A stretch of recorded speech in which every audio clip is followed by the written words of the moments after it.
Assalamu alaykum va rahmatullohi va barakatuhu. Hurmatli ustozlar, qarindoshlar. Hammanglarga Allohning rahmati, salomi, barakati bo'lsin. Alloh subhanahu va taolo har biringlarni har joyda xotirjam, salomat qilsin. Amin. Bugungi tafsir darsimiz Baqara surasi 102-oyatdan 106-oyatgacha. A'udhu billahi minash shaytonir rojim. Bismillahir rohmanir rohim.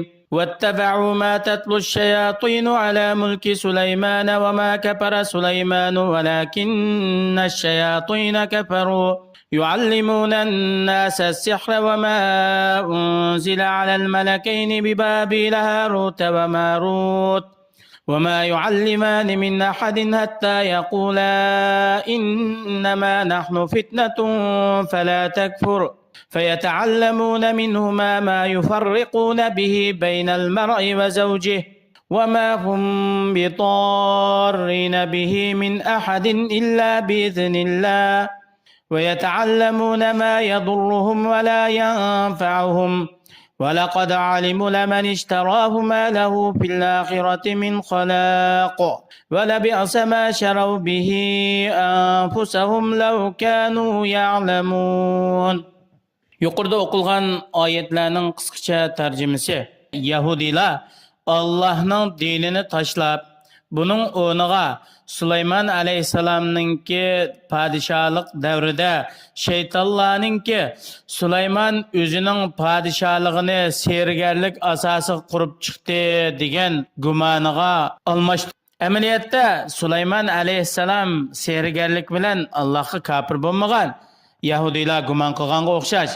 Lekin shaytonlar insonlarga sehri o'gitish bilan Allohga kofir bo'lgan. Ular Iroqning Babil shahrida insonlar uchun bir sinoq imtihon bo'lib Alloh tarafidan tushirilgan Harut va Marutdan iborat ikki farishtaga nozil qilingan sehrini shaytonlar insonlarga o'gitadi. Yoki kishilar bu farishtalardan o'ginitdi. Bu ikki farishta hech qanday bir odamga sehri o'rgatmaydi. Agar sehri o'rgatib qolsa, insonlarni sehrininki ziynidan ogohlantirib, ularga shunday deydi oldi bilan: "Biz insonlar uchun ularni bir sinash, imtihon qilish uchun nozil qilingan. Siz sehri o'rganish bilan Allohga kofir bo'lmang" deb oldi bilan sehrining ziynidan ogohlantirish berdi.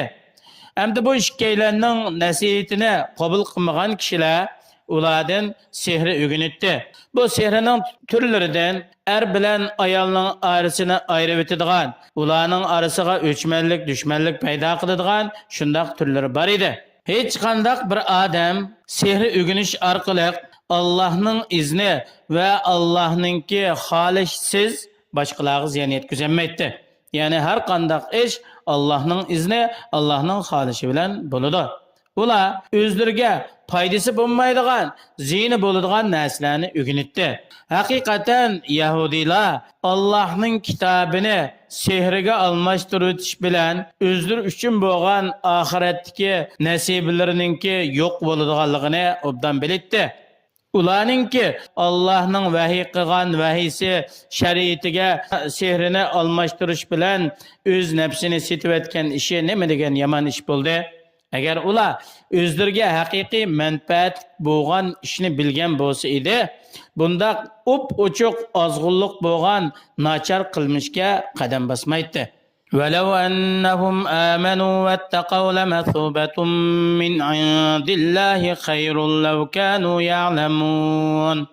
Agar hamda Yahudilar Allohga haqiqiy ishongan bo'lsa, haqiqiy iymon etgan bo'lsa, Allohga itoat qilish va Alloh bu cheklagan ishlarni tark qilish bilan taqvodorlardan, Allohdan haqiqiy qo'rqqan kishilardan bo'lgan bo'lsa, ularningki o'ziga foydasi yo'q ishlarni o'rganganligi va nachar ishlarni qilganligining o'rniga haqiqiy Alloh taqvodorlik qilgan bo'lsa, ularga beriladigan ajr sabab albatta katta bo'ladi.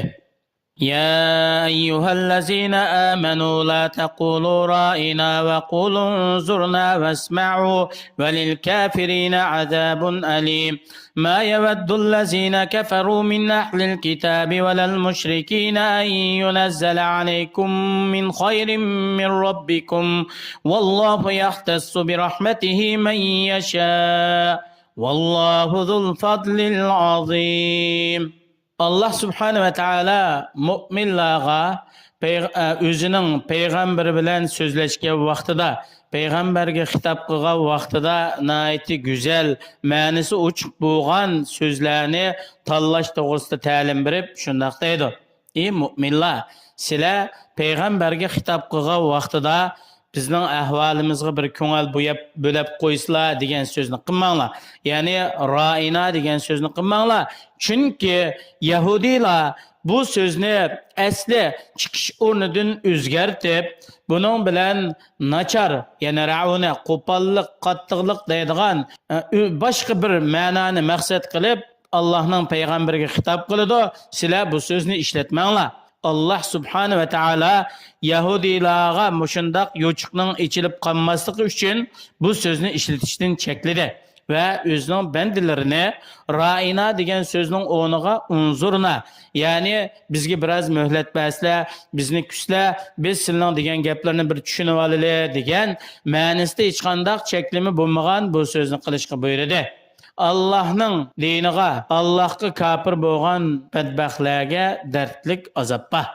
Kafirlar, bular qaysi turdagi kafir bo'lishdan qat'iy nazar, mayli Alloh tarafdan kitob berilgan kafirlar bo'lsin, yoki dinga ishonmaydigan, yoki Allohga sherik keltiradigan mushriklar bo'lsin, yoki hech qanday dinga ishonmaydigan otizmchi, kommunist kafirlar bo'lib qolsin, bular ey mu'minlar, sizlarga Parvardigoringlar, Rabbinglar tarafidan oz bo'lsin yoki ko'p bo'lsin, biror yaxshilikning kep qilishini ular hargiz yaxshi ko'rmaydi.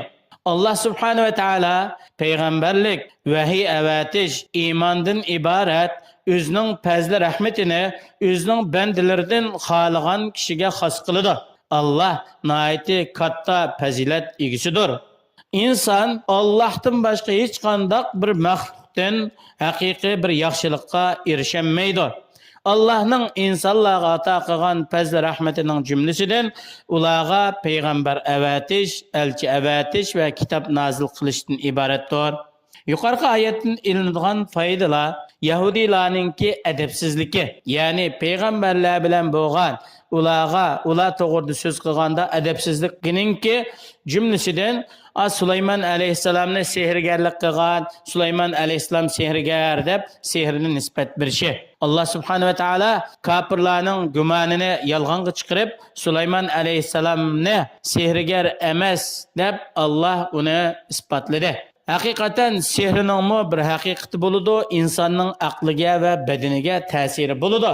Shunga insonning aqlini ozdirish, badanini kasal qilish uchun sehr qilgan sehrgar kafir hisoblanadi. Uning hukmi uningga o'lim jazosi berishdan iborat. Allah'ның mülkida mayli yaxshilik bo'lsin, yomonlik bo'lsin, har qanday bir ish Allah'ның bilishi, Allah'ның ilmi, Allah'ның izni ruxsati bilan bo'ladi. Hamda shariatning maqsadi oqibati cheklangan, nachar ishga ilib boradigan har qanday so'z, harakatlarni to'sash va uningdan yiroq bo'lishga buyurishdan iborat. Fazli rahmat Allah'ның qo'lidadir, Allah'ның ilkididir. Allah subhanahu va taala o'zining fazli rahmatini o'zining hikmati bilan o'zining bandalaridan xohlagan kishiga xos qiladi. Allah subhanahu va taoladan hammalarga rahmat, mag'firat qilishini, bilib bilmay qilib qolgan xatoliklarimizni afv qilishini va bizlarni haqiqiy payg'ambar alayhisolamning sunnatiga ergashadigan butun adab, axloq, so'z, harakatlarimizni Qur'on, hadisning ko'rsatmasiga muvofiq shaklda ilib boradigan haqiqiy mu'minlarning qatoridan qilsin. Vassalomu alaykum va rahmatullohi va barakatuh.